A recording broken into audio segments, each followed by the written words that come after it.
গতকাল তো চৈত্র সংক্রান্তি ছিল, তাই সকালবেলা ঘুমের থেকে উঠে যা যা কাজ করে হলুদ বেটেছিলাম, সাথে নিম পাতা দিয়ে স্নানটা সেরে নিয়েছিলাম।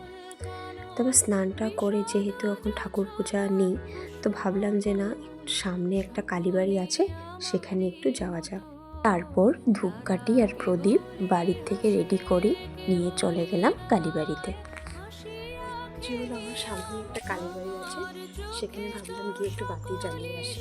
যেহেতু সকালবেলায় মন্দিরে গেছিলাম, তার জন্য না মন্দির একদম ফাঁকা ছিল, খুব ভালো লাগছিল মার দর্শন করে। তারপর মন্দির থেকে এসে ব্রেকফাস্টটা রেডি করলাম। ব্রেকফাস্টে কালকে ছিল খই, দই, চিড়ে, মুড়ি, কলা আর সাথে গুড়। প্রথমে আমার হাজব্যান্ডকে দিলাম, তারপর আমিও খেয়ে নিলাম। এই খাবারটা পুরো অথেন্টিক একটা খাবার, তাই না? তো খাওয়া দাওয়া কমপ্লিট করে আমি না একটু লাল চা বানিয়ে খেয়েছিলাম। জানি না, মাথাটা অনেক পেন করছিল। হ্যালো এভরিওয়ান, কেমন আছো তোমরা সবাই? আশা করছি সবাই খুব ভালো আছো, আমিও ভালোই আছি। তো তোমাদের চৈত্র সংক্রান্তি কার কী কী নিয়ম আছে আমাকে একবার জানিও। আমাদের সেরকম কোনো নিয়ম নেই, পাচন আমাদের নেই।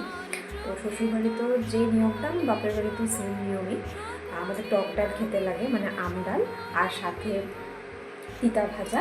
গতকাল লাঞ্চে অল্প করে উচ্ছে ভাজা করেছিলাম। যেহেতু আমার হাজব্যান্ড তো একটা খেতে ভালোবাসে না, তাই আমি একদম অল্পই করেছিলাম। সাথে করেছিলাম আম ডাল আর করেছিলাম এঁচোড়ের তরকারি। অনেকের বাড়িতে তো অনেক ধরনের নিয়ম থাকে, কিন্তু আমাদের বাড়িতে আর আমার শ্বশুর বাড়িতে সেম নিয়মই আছে। তো তাই বানালাম। ভেবেছিলাম না আরও অনেক কিছু করব, কিন্তু আমার শরীরটা এতটা কালকে খারাপ লাগছিল, বলতে পারবো না যে কেন লাগছিল। তার জন্য না খুব সিম্পলভাবে কালকে রান্নাটা করেছিলাম। গতকাল রান্নাও খুব ভালো হয়েছিল। এইবার তো আর আমার শ্বশুরবাড়িতে যাওয়া হলো না, তার জন্য একটু মনটা খারাপও লাগছিল, কিন্তু কিছু উপায় নেই। সবসময় তো আর যাওয়া পসিবল হবে না, বলো। তো যাই হোক, কথা বলতে বলতে দেখো আমার রান্নাটাও পুরো কমপ্লিট হয়ে গেল। গতকাল ভাবছিলাম যে ব্লগটা মনে আর কন্টিনিউ করতে পারবো না, কেননা এতটা শরীর খারাপ লাগছিল, তাই একটু ক্লিপ তোমাদের সাথে আমি আজকে শেয়ার করে দিলাম। তো সকলকে জানাই শুভ নববর্ষের প্রীতি, শুভেচ্ছা ও অভিনন্দন। তো যাই হোক, আজকের মতো আসছি। তোমরা সবাই খুব ভালো থেকো, সুস্থ থেকো।